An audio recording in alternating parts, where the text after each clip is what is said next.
Timnas Indonesia tiba di Bahrain pada Minggu, 7 Oktober 2024, untuk melanjutkan perjuangan di kualifikasi Piala Dunia 2026. Rombongan dari Jakarta membawa pemain dari kompetisi BRI Liga 1, sementara pemain dari luar negeri akan menyusul setelah memperkuat klub mereka masing-masing.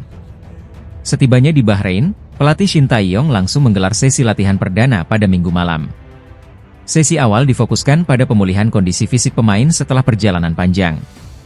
Sebagian besar pemain mengalami jet lag setelah penerbangan selama 10 jam. Fokus utama kami saat ini adalah pemulihan. Setelah ini, kami akan lebih banyak berkonsentrasi pada latihan taktik, ujar Shin Tae-yong.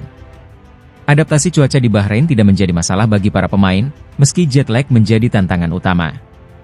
Latihan berlangsung dalam kondisi cuaca sejuk pada pukul 6 malam setempat, yang tidak mempengaruhi performa pemain. Saat ini, Timnas Indonesia berada di posisi keempat grup C dengan 2 poin, hasil seri melawan Arab Saudi, 1-1, dan Australia, 0-0. Mereka tertinggal 4 poin dari pemuncak klasemen Jepang dan 2 poin dari peringkat kedua Arab Saudi. Hanya 2 tim teratas yang otomatis lolos ke putaran final Piala Dunia 2026, sementara tim peringkat ketiga dan keempat masih harus berjuang di putaran keempat kualifikasi. Ketua Badan Tim Nasional, BTN, Sumarji, menyoroti kualitas lapangan yang akan digunakan oleh Timnas Indonesia dalam laga melawan Cina pada lanjutan kualifikasi Piala Dunia 2026. Laga ini dijadwalkan berlangsung di Qingdao Youth Football Stadium, Cina, pada 15 Oktober 2024. Stadion yang terletak di Qingdao ini dianggap memiliki kualitas lapangan yang kurang memadai. Menurut laporan yang diterima PSSI, kondisi rumput di stadion tersebut masih belum dalam keadaan optimal. Kami sudah mengirimkan tim ke sana, dan dari hasil laporan, kondisi rumput masih kurang bagus. Semoga pihak Cina dapat memperbaiki kondisi lapangan sebelum pertandingan, ujar Sumarji pada konferensi pers di Jakarta.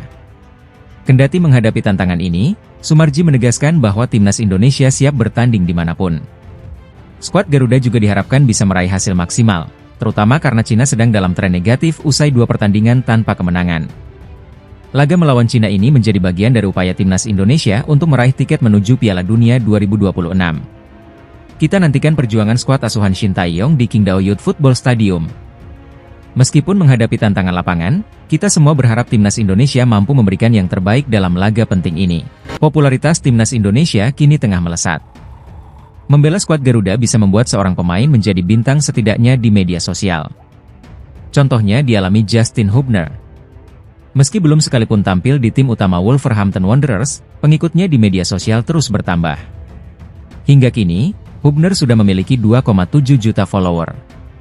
Padahal, sebelum menjadi WNI, dia hanya memiliki sekitar 5.000 follower. Hubner pun berkelakar, ada banyak pemain di Wolves yang tertarik membela Timnas Indonesia karena fenomena tersebut. Dalam hal media sosial, semuanya bertumbuh begitu pesat. Ini berkaitan dengan tawaran dari brand. Ada begitu banyak hal yang datang. Ini sebuah mimpi, kata Hubner. Banyak rekan setim saya di Wolves mengatakan, bisakah saya ganti warga negara jadi Indonesia? Tuturnya melanjutkan. Hubner memastikan rekan-rekannya di Wolves ikut senang dengan apa yang terjadi pada dirinya setelah membela Timnas Indonesia. Terlepas dari nilai plus itu, Hubner menegaskan yang terpenting adalah bisa memperkuat timnas sebuah negara. Rekan setim mendukung saya dan bahagia untuk saya juga. Mereka juga menginginkan pengikut di media sosial, karena itu menyenangkan untuk dimiliki, tetapi ini bukan tentang pengikut, terpenting saya bermain untuk timnas, tegasnya. Media Cina telah melancarkan tuduhan yang kontroversial terhadap Timnas Indonesia menjelang laga kualifikasi Piala Dunia 2026 zona Asia. Media Cina mengancam bahwa jika Maes Hilgers dan Eliano Reijers turun dalam pertandingan melawan Cina, Federasi Sepak Bola Cina akan mengajukan protes kepada AFC. Tuduhan ini berdasarkan klaim bahwa proses naturalisasi keduanya tidak sesuai dengan prosedur hukum Indonesia. Namun, dalam fakta yang terungkap, proses naturalisasi Hilgers dan Reijers telah dilakukan dengan ketat mengikuti semua prosedur yang diperlukan. Keduanya mengikuti rapat dengan Komisi 3 dan ex-DPR RI, serta mendapatkan keputusan Presiden dari Presiden Joko Widodo. Proses pengambilan sumpah kewarganegaraan Indonesia dilakukan di Kedutaan Besar Republik Indonesia di Brussels, Belgia. Ketua Umum PSSI, Erick Thohir, menegaskan harapannya untuk hasil positif dari timnas Indonesia dalam laga tandang melawan Bahrain dan Cina. Timnas Indonesia akan berhadapan dengan Bahrain pada Kamis, 10 Oktober 2024 pukul 23 WIB, dan melawan Cina pada Selasa, 15 Oktober 2024 pukul 19 waktu Indonesia Barat. Meski dihadapkan pada kontroversi ini, timnas Indonesia tetap fokus untuk meraih hasil terbaik dan mengumpulkan poin yang dibutuhkan di kualifikasi Piala Dunia 2026.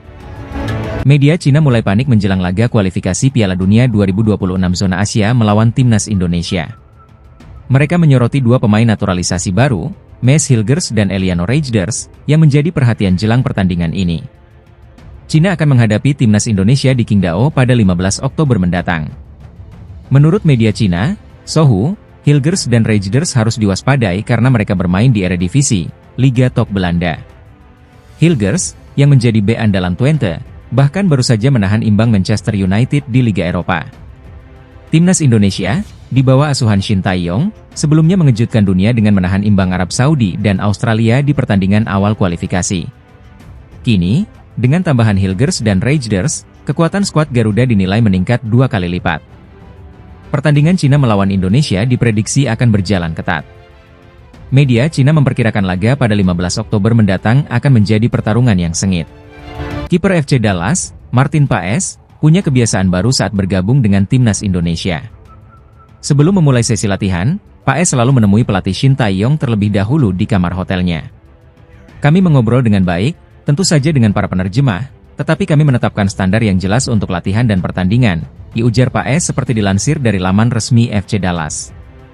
Paes akan memperkuat timnas Indonesia dalam dua laga penting kualifikasi Piala Dunia 2026 zona Asia, melawan Bahrain pada 10 Oktober dan Cina pada 15 Oktober 2024. Pemain berusia 26 tahun itu merasa sangat senang menjadi bagian dari skuad Garuda, dan merasakan sambutan hangat dari rekan-rekannya.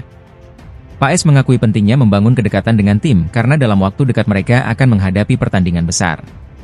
Saat ini, tim Merah Putih berada di posisi keempat grup C dengan koleksi 2 poin, hasil dari 2 kali imbang melawan Arab Saudi dan Australia. Pelatih Cina, Branko Ivankovic, memanggil 2 pemain cedera untuk skuad kualifikasi Piala Dunia 2026 zona Asia. Cina akan menghadapi Australia pada 10 Oktober dan timnas Indonesia pada 15 Oktober mendatang. Salah satu pemain yang dipanggil adalah kapten tim, Wu Lei, meski sedang dalam masa pemulihan usai mengalami cedera tulang rusuk saat bermain untuk Shanghai Port. Wu Lei, pencetak gol terbanyak di Liga Super Cina, saat ini kesulitan bernapas dan masih merasakan sakit di area yang cedera.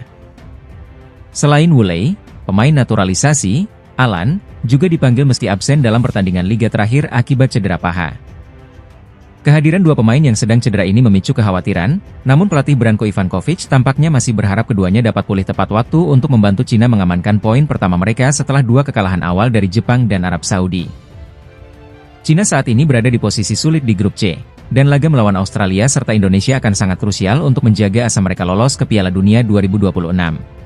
Kabar terbaru datang dari media Cina yang mulai menunjukkan kekhawatiran terhadap kemajuan pesat timnas Indonesia jelang lanjutan kualifikasi Piala Dunia 2026.